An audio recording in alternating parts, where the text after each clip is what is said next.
नमस्कार।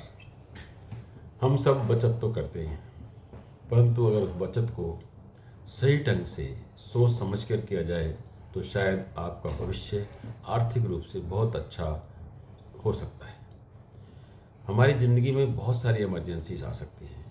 Emergency short period की भी हो सकती है, और इमरजेंसी मीडियम टर्म की भी हो सकती है, और इमरजेंसी लॉन्ग टर्म की हो सकती है। जैसे बाई चांस अगर कोई प्रॉब्लम आ जाए, जैसे कोरोना टाइप का कुछ आ जाए, तो हमारे सारे काम धंधे बंद हो सकते हैं और हमारे पैसे का आना भी कम हो सकता है। तो उसके लिए कुछ टाइम कुछ अच्छा सा प्रोविज़न करना चाहिए।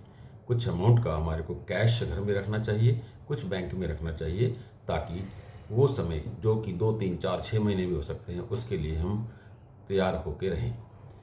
दूसरी इमरजेंसी आती है जब हमारे बच्चे ग्रोन अप होने की स्थिति में आ जाते हैं, उनकी हायर एजुकेशन की रिक्वायरमेंट होती है।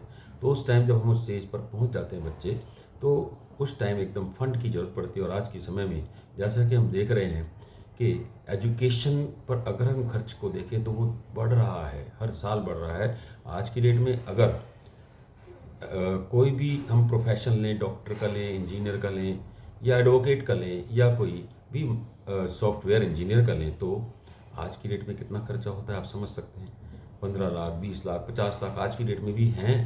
और अगर हमारे बच्चे छोटे हैं और हमें लगता है कि 15 साल के बाद उसको एक अच्छी एजुकेशन देने के लिए हमारे पास फंड होना चाहिए, तो उसके लिए क्यों ना तैयारी करें। तो वो भी एक इमरजेंसी ही है। अगर आपने तैयारी नहीं करी तो वो इमरजेंसी होगी और आपके लिए प्रॉब्लम होगी। तो इसलिए आज ही उस इमरजेंसी का भी प्रोविज़न करें, ताकि उस समय आपके बच्चे को सोचना ना पड़े कि मेरे मम्मी पापा ने मेरे लिए कुछ नहीं करा, या उस टाइम लोन लेने की आवश्यकता पड़े। तो मेरे मित्रों, मैं यही कहना चाहूँगा कि आप अपनी प्रोविज़न करें। थोड़े थोड़े अमाउंट से एक बहुत अच्छा अमाउंट बन सकता है। उसके लिए बहुत अच्छी सुविधाएं अवेलेबल हैं, बहुत अच्छी फंड मैनेजमेंट अवेलेबल हैं, जो कि आप समझ सकते हैं किसी अच्छे स्पेशलिस्ट फंड मैनेजर के साथ बैठ के। दोस्तों, तीसरी इमरजेंसी और आती है, दैट इज़ होता क्या है कि हमें बच्चों की मैरिज भी करनी होती है। जब बच्चे 25 से 30 साल की उम्र में आ जाते हैं, तो हम उनके लिए एक अच्छे वर की तलाश करते हैं या अच्छी बहू की तलाश करते हैं। और आपको पता ही है कि आज की डेट में जो खर्चा है शादी ब्याह का, वो भी कम नहीं है। कुछ भी अमाउंट हो सकता है, 25 लाख, 50 लाख, 1 करोड़, व्हाट्सएवर। परंतु अगर हमने उसके लिए भी तैयारी कर ली है तो कितना सुखद समय हो सकता है। हर कोई चाहता है कि अपनी बिटिया की शादी बहुत अच्छे ढंग से करें। तो क्यों ना हम आज ही उसके लिए भी एक इमरजेंसी फंड बनाएं, ताकि उस समय हमारे को किसी से के आगे हाथ ना फैलाना पड़े, या हम सोचते रहें कि हम कैसे करें क्या ना करें। दोस्तों, इसके बाद एक और इमरजेंसी होती है, वो होती है हमारी 60 की एज, यानी रिटायरमेंट एज के बाद।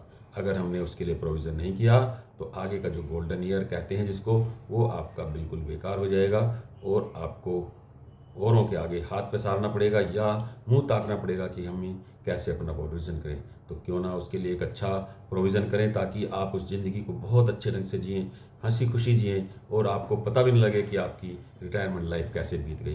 दोस्तों, ये सब चीज़ें बहुत अच्छे ढंग से की जा सकती हैं, परंतु आपको एक अच्छे फाइनेंशियल एडवाइज़र की, कंसल्टेंट की, फाइनेंशियल आर्किटेक्ट की, फाइनेंशियल डॉक्टर की ज़रूरत है। दोस्तों, अगर आप ऐसी कोई सलाह चाहते हैं तो मेरा नाम विनोद गोयल है। मैं लगभग 25-30 साल से इस क्षेत्र में हूँ, और 2 से ढाई हज़ार मेरे बहुत सेटिस्फाइड क्लाइंट्स हैं, जिनको कि मैंने ये सुविधा दी है और आज वो बड़े खुश हैं। तो आप मुझसे संपर्क करें और जानें कि हम इन इमरजेंसी फंड्स को कैसे तैयारी कर सकते हैं।